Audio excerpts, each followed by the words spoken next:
Halo teman-teman semua, selamat datang kembali di Satu Teduh Harian Menjadi Murid. Nah, kalau kita kemarin baru aja selesaiin bilangan 35, hari ini kita akan masuk ke bilangan 36 ayat 1 sampai 13 nih teman-teman. Kita akan membahas tentang syarat perkawinan anak-anak perempuan yang mempunyai hak waris. Nah, seperti biasa, aku akan bacain dulu bacaan firman Tuhan kita untuk hari ini ya teman-teman. Bilangan 36 ayat 1 sampai 13. Syarat perkawinan anak-anak perempuan yang mempunyai hak waris. Mendekatlah kepala-kepala puak dari kaum Bani Gilead bin Makir bin Manasye, salah satu dari kaum-kaum keturunan Yusuf, dan berbicara di depan Musa dan pemimpin-pemimpin kepala-kepala suku orang Israel. Kata mereka, Tuhan telah memerintahkan tuanku untuk memberikan tanah itu kepada orang Israel sebagai milik pusaka dengan membuang undi. Dan oleh Tuhan telah diperintahkan kepada tuanku untuk memberikan milik pusaka Zelafehat saudara kami kepada anak-anaknya yang perempuan. Tetapi seandainya mereka kawin dengan salah seorang anak laki-laki dari suku lain di antara orang Israel, maka milik pusaka perempuan itu akan dikurangkan dari milik pusaka bapak-bapak kami dan akan ditambahkan kepada milik pusaka suku yang akan dimasukinya. Jadi akan dikurangkan dari milik pusaka yang diundikan kepada kami. Maka apabila tiba tahun Yobel bagi orang Israel, milik pusaka perempuan itu akan ditambahkan kepada milik pusaka suku yang akan dimasukinya dan akan dikurangkan dari milik pusaka suku nenek moyang kami. Lalu Musa memerintahkan kepada orang Israel sesuai dengan titah Tuhan. Perkataan suku keturunan Yusuf itu benar. Inilah firman yang diperintahkan Tuhan mengenai anak-anak perempuan Zelafehat. Bunyinya, mereka boleh kawin dengan siapa saja yang suka kepada mereka, asal mereka kawin di lingkungan salah satu kaum dari suku ayah mereka.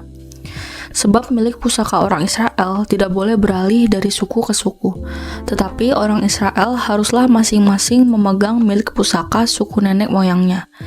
Jadi, setiap anak perempuan di antara suku-suku orang Israel yang telah mewarisi milik pusaka haruslah kawin dengan seorang dari salah satu kaum yang termasuk suku ayahnya, supaya setiap orang Israel mewarisi milik pusaka nenek moyangnya. Sebab milik pusaka itu tidak boleh beralih dari suku ke suku, tetapi suku-suku orang Israel haruslah masing-masing memegang milik pusakanya sendiri. Seperti yang diperintahkan Tuhan kepada Musa, demikianlah diperbuat anak-anak perempuan Zelafehat. Maka Mahlah, Tirza, Hogla, Milka, dan Noah, anak-anak perempuan Zelafehat, kawin dengan anak-anak lelaki dari pihak saudara-saudara ayah mereka.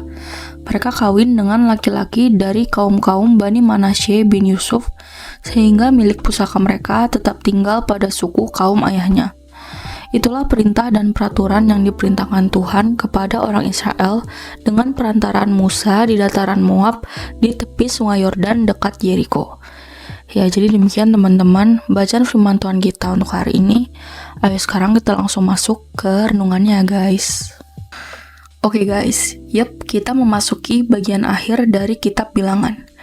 Kitab bilangan ditutup bukan dengan sorak-sorai kemenangan, bukan juga dengan adegan heroik. Penutupnya justru kasus hukum keluarga. Sounds anti-climax? Iya, tapi justru disinilah letak kedalaman rohaninya. Allah menutup kisah perjalanan panjang di padang gurun dengan satu pesan penting. Janji Allah harus dijaga, bahkan dalam keputusan paling personal, termasuk pernikahan. Di ayat 1-4, para kepala suku dari keturunan Yusuf datang mengajukan banding. Masalahnya bukan soal cinta, tapi warisan perjanjian. Anak-anak perempuan Zelafehat sudah sah menerima tanah. Ini terobosan besar dalam hukum Israel. Tapi muncul pertanyaan serius. Kalau mereka menikah keluar suku, bagaimana nasib tanah yang Tuhan berikan? Guys, ini bukan patriarki defensif. Ini soal kesetiaan pada pembagian tanah yang ditetapkan Tuhan sendiri. Bahkan tahun Yobel pun tidak bisa mengembalikan tanah yang sudah berpindah suku. Artinya, keputusan relasional hari ini bisa berdampak lintas generasi. Di ayat 5-9, Tuhan menjawab dengan sangat seimbang. Mereka boleh kawin dengan siapa saja yang mereka suka, asal di dalam suku ayah mereka. Perhatikan ini baik-baik. Allah tidak mencabut kebebasan, tapi memberi batasan. Bukan mengontrol cinta, tapi menjaga janji. Batasan ini bukan hukuman bagi perempuan ahli waris, melainkan cara Allah melindungi agar berkat perjanjian tidak bocor dan identitas umat tidak hilang. Dalam Alkitab, batasan seringkali adalah bentuk kasih yang paling konkret. Dari 10-12, anak-anak perempuan Zelofehad taat. Tidak ada perlawanan, tidak ada debat, tidak ada drama. Mereka memilih menikah di dalam suku, dan dengan itu mereka memilih tetap tinggal dalam lingkaran janji Allah. Keputusan hidup yang mungkin terasa membatasi, namun justru menjaga masa depan iman. Di ayat 13, kitab Bilangan ditutup di dataran Moab. Mereka sudah dekat, tinggal selangkah lagi masuk tanah perjanjian. Dan sebelum melangkah masuk, Tuhan memastikan satu hal. Umatnya paham cara hidup di dalam janji, bukan hanya menerima janji. Guys, hukum ini akhirnya menunjuk pada sesuatu yang lebih besar. Dalam perjanjian baru, gereja digambarkan sebagai mempelai perempuan Kristus. Warisan sejati kita bukan tanah, bukan nama suku, bukan properti. Warisan kita adalah Kristus sendiri. Dan seperti anak-anak perempuan Zelofehad, gereja dipanggil untuk mengasihi dengan kebebasan, tetapi tetap setia pada identitas perjanjian. Yesus adalah Dia yang menjaga warisan Allah dengan sempurna, setia sampai mati, dan melalui salib membuka warisan kekal bagi kita. Di dalam Kristus, kita belajar bahwa cinta sejati tidak pernah terlepas dari ketaatan kepada Bapa. Ya, jadi demikian teman-teman renungan kita untuk hari ini. Sekarang aku mau ajak kalian untuk merefleksikan nih guys. Nah guys, akhirnya kita menutup kitab Bilangan. Kalau kamu konsisten sate dari awal, berarti 4 kitab Musa sudah kamu lewati. Respect. Dari penutup ini kita belajar. Hidup beriman bukan cuma soal mujizat besar, tapi soal keputusan sehari-hari. Siapa yang kita pilih, nilai apa yang kita pegang, batas apa yang kita hormati. Kadang aturan Tuhan terasa ribet, kadang kayak ngerem kebebasan.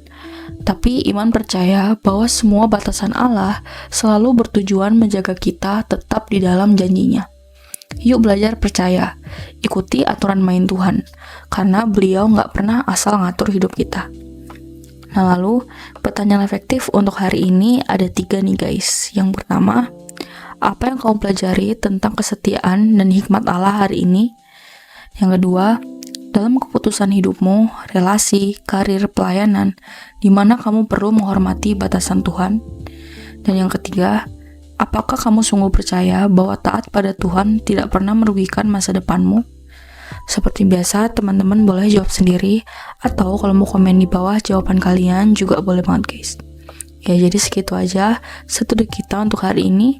Sekarang aku mau pimpin kita dalam doa penutup ya teman-teman. Teman-teman, mari kita berdoa. Tuhan, terima kasih aku dibimbing untuk berdisiplin rohani hingga menyelesaikan kitab Musa yang keempat. Tolong aku boleh setia hingga seluruh Alkitab dapat kurenungkan hingga aku semakin mengenal dan mengasihi Tuhan.